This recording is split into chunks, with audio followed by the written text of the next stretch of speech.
Hi there, I'm going to show you how to change the battery on this Fiat key fob. Pretty simple process. The only thing you really need is your replacement battery. This takes a 2032, takes one of them, and you can get these off Amazon. They're really inexpensive. There's a link below in the description.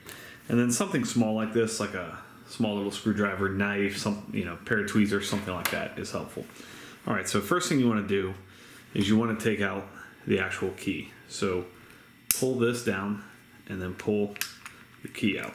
Okay, so now you have that. Take your key and insert it right here.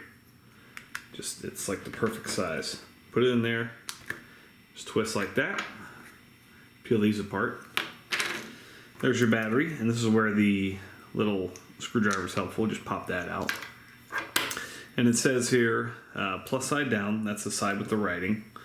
So put in your new battery, and then this, you just squeeze it back together. And put your key in. You're all set. Thanks so much for watching. Make sure you hit that thumbs up button.